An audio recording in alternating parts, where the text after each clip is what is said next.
आज तुझी खूपच आठवण येते. मन कसं सैरभैर झालं. गोलमेज परिषदेमध्ये मी इथं मी लंडनला, मी इंग्लंडला आणि रामू तू मुंबईमध्ये. कशी आहेस रामू? कशी आहेस रामू? बरी आहेस ना? माझा यशवंत कसा आहे? कुठे गेलं यशवंत? बोलव त्याला आणि पत्र दाखव. कुठे गेलं यशवंत? बघ, बाहेर खेळत असेल कुठे.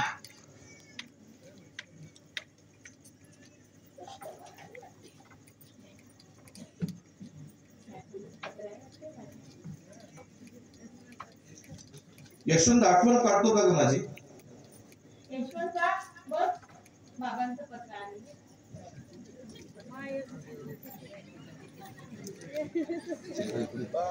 सर ओ सर जरासं पुढे बसायला ओके. थोडं पुढे बसून सांगितलं. थोडं पुढे बघ. तुम्ही मुंबई, मी इंग्लंडला, इथून सांगायला पुढे बसा. अवघड आहे बाबा. तुम्ही तरी सांगायचं की राहुल भाऊ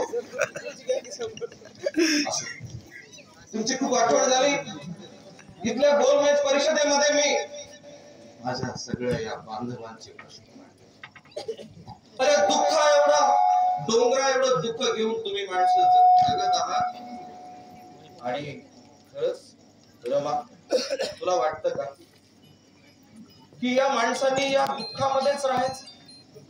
बरं, आज अशी परिस्थिती आहे, मी गोलमेज परिषदेमध्ये जी भाषण करतोय त्या भाषणांमध्ये सर्वात वक्तृत्व चांगला असणारा भारतातला एक उच्च विद्या विभूषित म्हणून माझं नाव सगळ्या पेपरात लिहून आलंय बरं का राम.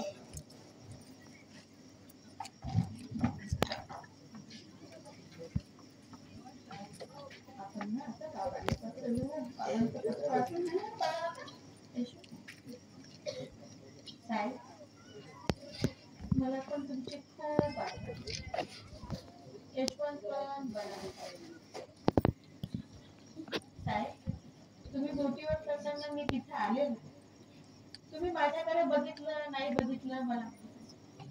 तुम्ही नाही नाही केलं तरी मी तुमच्या पाठीपाठी तुम्हाला बोटीवर चढताना सगळे लोक तुमचा जय जयकार करत होते. माझं मन भरून माझ्या मनातील शब्द असे बोलके होत होते. साहेब तुमचा सगळा जय जयकार. पाठी बघू दे साहेब, तुम्ही तिकडे खुशाल, आम्ही पण सगळे इकडे एकदम आनंदी आहोत. खूप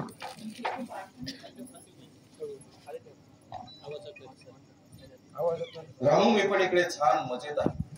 पण मला ना खास करून माझ्या यशवंताची आहे. रामू, आपली चार मुलं आपण गमावलीत. आता फक्त यशवंतच तुझ्या मातृत्वाचा आधार आहे रामू. पण मी तुला काही सांगायचं लिहायचं मी ते लिहितो.